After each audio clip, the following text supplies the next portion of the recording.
Hello, akkam jirtu nagaa keessanii. Ani Dr. Yoosan Abarraati. Kunis YouTube channelii kiyya.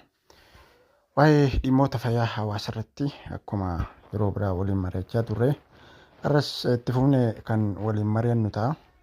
Egaa akkam jirtu jechaa har'a kan ilaaluuf deemnu waa'ee hir'ina dhiigaa kan ilaaluuf deemnu. Egaa hir'ina dhiigaa jalqaba irratti kan nu ilaaluuf deemnu waa'ee hir'ina dhiigaa keessatti jalqaba irratti hir'ina dhiigaa maal inni kan jedhudha. Akkasuma lammataa irratti immoo sababoota hir'ina dhiigaa nutti fiduu danda'an. Sadaffaa irratti kan ilaallu mallattoolee hir'ina dhiigaa kan jedhudha. Akkasumas wal'aansa hir'ina dhiigaa keessatti maaltu jira kan jedhuu fi dhumarratti immoo yaada waliigalaa kan kaasnu ta'a jechuudha. Egaa akkuma jalqaba isiniin jedhee hir'ina dhiigaa yookiin aniimiyaa kan jedhamu afaan Ingiliffaatiin sababoota garaagaraatiin dhufuu danda'a.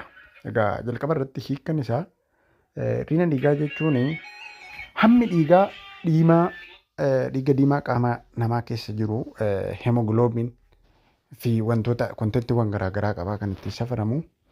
Hemogloobiin kan jennu kun yookiin hammamtaan dhiigni diimaan itti safaramu kun istaandardiidhaa gadi yoo ta'e namni tokko hir'ina dhiigaa qabaa jennaan jechaadha. Egaa kan itti aanu hir'ina dhiigaa maaltu nutti fiduu danda'a kan jedhudha kan waliin ilaallu.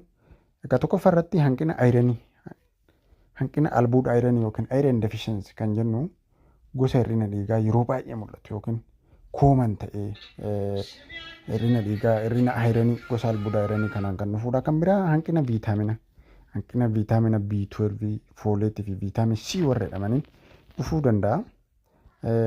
Kana malees dhukkuboota yeroo dheeraa dhukkubni yeroo dheeraa nurra ture yookiin kiroonik diziis kan jennu kan akka dhukkuba sukkaaraa, tiruu yookiin kan biraa kanneen akka TB ta'uu danda'a. Dhukkuba kalee yookiin kiroonik kidney diziis kan jennu ta'uu danda'a. Dhukkuboonni kun yeroo dheeraa foon namarra turanii hir'ina dhiigaa namatti fiduu danda'a. Kan biraa rakkoo lafee keessatti. Egaa dhiigni kan oomishamu lafee keessatti umurii irratti hundaa'u malee lafee keessatti rakkoo oomisha seelii dhiiga diimaa lafee keessatti nu mudatuun hir'ina dhiigaa nu qabuu danda'a jechuudha. Kunis kaansariiwwan adda addaatiin ta'uu danda'a. Dhibeewwan garaagaraatiin ta'uu danda'a. Dhibeewwan rakkoo lafee keessaa fidaniin hir'ina dhiigaa dhufuu danda'a jechuudha. Kan biraa dhiiga dhabuudha. Kanannaa jennu dhiigni namarraa yaa'u. Isaanis maanni laguu ta'uu danda'a. Marsaan laguu kan namarra turu yoo ta'e yeroo saarjarii yookaan opereeshinii baqaqsanii hodhuu dhiigni baay'een kan yaa'u ta'e yookiin dhiiguu garaachaa namni tokko dhiiga kan haqqisu yoo ta'e garaachisaa keessa dhiiga baay'ee kan dhiigu yoo ta'e kuni hir'ina dhiigaa nutti fiduu danda'a. Kan itti aanu mallattoolee isaati. Egaa mallattooleen hir'ina dhiigaa kuni dadhabbiidha. Dadhabsiisaa jechuu danda'u. Kan biraa hafuura baafachuu dadhabu. Hafuura itti kukkutuu ta'uu danda'a. Mataan nama naanna'u yookiin mataa bu'oo ta'uu danda'a. Kana malees qorra harkaa fi miilaa qaamni keenya kan qorruu fi dhukkubbii laphee yookiin onnee saffisaan darbuu. Dhukkubbii mataa bu'oo akkuma dura jenne akkasumas qubni harkaa miidhamuu, sochii qaamaa hir'achuu, jijjiirama miiraa yookiin haarii namatti dhaga'amu isaan kun mallattoolee hir'ina dhiigaati. Kan biraa kan ilaallu wal'aansa hir'ina dhiigaa keessatti wal'aansa maaltu jira? Maaliin yaaluu dandeenya kan jedhu tokkoffaa irratti nyaata ayiranii barbaanne nyaata ayiranii qabu nyaachuu.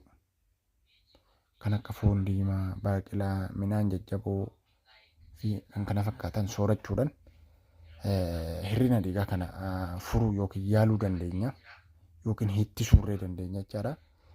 Kan biraa viitaamin C akkuma wantoota hanqinni isaanii hir'ina dhiigaa nutti fidu san yoo adda baafanne isaan argachuuf yaaludha jechaadha. Viitaamin C12 isaan kana fayyadamuudha.